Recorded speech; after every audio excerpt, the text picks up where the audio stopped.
Nonlinear regression. This video, Nonlinear Regression, is part of the Error Analysis and Data Regression series. It assumes knowledge of how to calculate the mean, standard deviation, and standard error, as well as calculating a best fit line to a set of data and calculating the confidence bounds on the line. So far, we've seen how to fit a value, the mean, to a set of univariate measurements or observations and determine the confidence interval for the value of the mean and the confidence interval for any subsequent measurements. We did the same thing fitting a line to a set of data pairs where we determined the best linear fit with confidence intervals for the slope and intercept, the line, the functional bounds, and any subsequent data pairs, the observation bounds.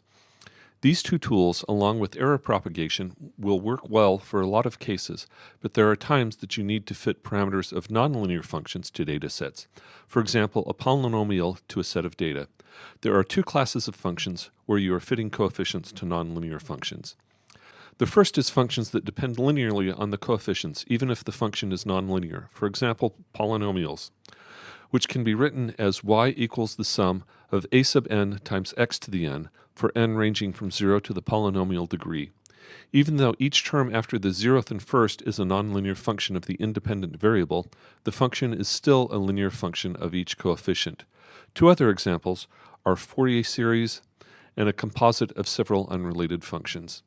The second is functions that depend nonlinearly on one or more of the coefficients, such as y equals ax to the b, where a and b are fitted parameters, or y equals a e to the negative t minus t naught over tau, where a, t naught, and tau are the fitted parameters.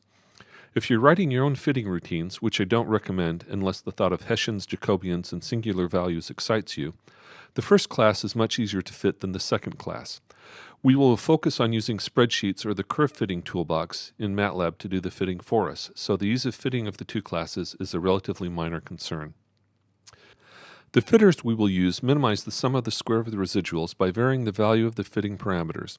Again, a residual is the difference between a data point and the fitting function. If we knew the true value of the parameters in the fitting function, the difference would be the error, not the residual.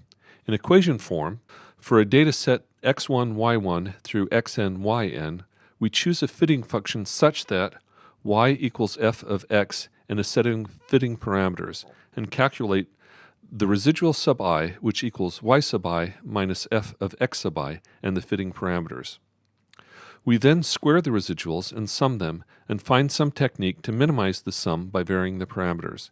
We are going to largely assume that someone else has written the routine, and we're just going to attempt to understand how to use the routine and what the results mean.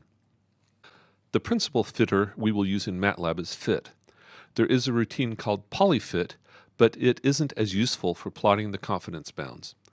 Fit object is the object that contains the calculated fit. GOF contains the statistics, goodness of fit, about the fit. Fit can use a wide range of built-in functions. Some common ones are poly1 through poly9 for polynomials, exp1 for a e to the bx, Fourier1 through Fourier8 for a Fourier series in terms of sines and cosines, power 1 for ax to the b, and power 2 for ax to the b plus c. Hunt in MATLAB documentation for model names and equations, or web search for MATLAB model names and equations to find the complete list. If your function isn't in the predefined list, you can define it yourself with the fit type function. The syntax of fit type depends on whether the function depends linearly on the fitting parameters or not. If it does, then you simply create a bracketed list of the terms to be multiplied by the parameters. Unless you specify otherwise, fit type assumes the independent variable is x. If the function depends non-linearly on the parameters, you need to define the whole function. If you want to use something other than x as the independent variable, use the keyword independent followed by the variable name. Once you've fitted your function, you can use predint to plot the confidence bounds. You can specify either functional or observational bounds and specify whether to consider the parameters simultaneously or non-simultaneously. You can also specify the confidence level. The default calculated confidence bounds on the model parameters use a 95% confidence level. If you wish to use a different confidence level, use confint. The rest of this video is going to refer to the MATLAB script or M file steinhart-hart-fitting.m. Following along will be much easier if you either have a copy of the script open to view or have a printout of it handy. You can also have MATLAB running with the script up. You can generate the plots on the slides in sequence with the video if you use Run and Advance from the Run section of MATLAB. You can run and advance the first section now. The script starts with the data from the TCS 10K5 thermistor. The thermistor is an extremely small one with a very small time constant. We're starting with the listed resistance versus temperature data. Since the data are so good, we'll need to add some noise to them at some point to show the effects of fitting. Here is the Steinhart-Hart equation. Here is a rearrangement to show that it is basically just a power series in natural log of resistance. The squared term is often left out because, it is claimed, it is not significant. I have yet to see a data set where the squared term isn't important, so we'll include it. In the power series form, it is clear that a plot of 1 over absolute temperature versus natural log of resistance will be a polynomial function. In most cases, the function is nearly linear, with relatively small values for the higher order terms. You can run and advance the second section now. Here we have a plot of the absolute temperature as a function of resistance for both the original data and the data with plus or minus 5% noise added to the temperature. Here are the data plotted as reciprocal temperature versus log of resistance. You can see that the data are strongly linear. We will start by fitting a line or poly 1 to the original data and plotting the results. If you look very closely, you will see that the linear term is not quite perfect, but it is really very good. Just keeping the 0th and first order terms is the same as the beta form of the thermistor equation, and it's clearly going to work quite well. However, we need some way to magnify how nonlinear the data are, so we'll plot the residuals. Refer to the .m file to see how. The first order residuals have a parabolic shape, so clearly we should include a second order term in our series.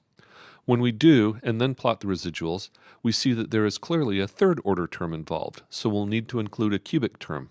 When we do and plot the residuals, we see that they are scattered rather randomly. When we do and plot the residuals, we see that they're scattered rather randomly about 0 and show no significant trend. If we go beyond the third order fit, we will just allow our fit function to fit the noise as well as the important information. When doing a polynomial fit or other fit with variable number of parameters, you should always examine the residuals after each parameter is added to the model and stop as soon as the residuals look random. The script doesn't generate this plot by itself. Since the third order residuals look best, we'll stick with the third order fit. Here are the data and the fit. The fit seems to go dead center through every point.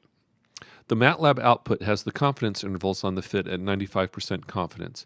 As you can see, the 0th and first order terms have confidence intervals of 0.5% and 0.8% respectively. The second order term, which is the one left out of the usual Steinhart-Hart equation, has the biggest confidence interval at 500%, and the third order term has a confidence interval of 6.8%. You can run and advance the next section now. We suspect that the function and observational bounds will be pretty tight on the fit, and when we calculate and plot them, we can't really distinguish them from the best fit curve. On the one hand, we're really happy that we fit the data so well. On the other hand, we know that our experimental data aren't going to be anywhere near this good, so we ought to add some noise so we can see our routines at work. Let's go back and fit the noisy data. Here are the best fit curve and both the functional and observational confidence bounds. Again, check the .m file for how it's done. You'll notice that the confidence bounds are much larger for those noisy data, but at least we see the curves. Having the curves in the 1 over t versus log r space is nice, but we probably should look at them in the t versus r space. Here are the results. Look at the .m file for how to obtain and transform the data back. The curves look quite reasonable. By originally transforming the data from the t versus r space to the 1 over t versus log r space, we transformed our problem from a nonlinear one to a linear one because a polynomial depends linearly on the coefficients. We should examine the nonlinear case as well. Here is the code for the fit options, the fit type, and the fit. On the fit options, if your function can survive being called with a really poor starting guess, and most nonlinear functions can't, you don't need to specify the fit options. But since we got really good starting values for our parameters from our polynomial fit above, we'll go ahead and specify them. Without the fit options, fit would likely use the nonlinear least squares method, but we can't specify the starting point for the search in fit options without also having to specify the method. In fit type, the formula is in single quotes. If I had chosen to use X instead of R, I wouldn't have to include the independent R part. Sometimes the nonlinear fit will do much better than the transformed linear fit, but for this data set and this model, the transformed linear is better for low temperatures and large resistances. It is instructive to compare the fitted parameters for the nonlinear and the linear models. The linear parameters are in reverse order from the nonlinear parameters. You'll note that the parameters have the same order of magnitude and sign in both sets, but the values differ by as much as 50%. Finally, the residuals for the nonlinear method. They are reasonably randomly distributed, so we have a fair degree of confidence in our fit. The takeaways from the video are: 1. Nonlinear data fitting uses the same terms with the same meanings as from fitting a line, such as residuals, confidence level, functional confidence bounds, and observational confidence bounds. 2. It's much easier and less mistake-prone to have the fitting routine do the work for you.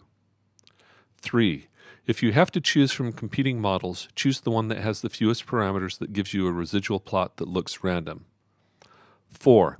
When reporting the results of a nonlinear fit, plot the data, the fit, the functional bounds, and possibly the observational bounds, as well as the confidence intervals on the fitted parameters.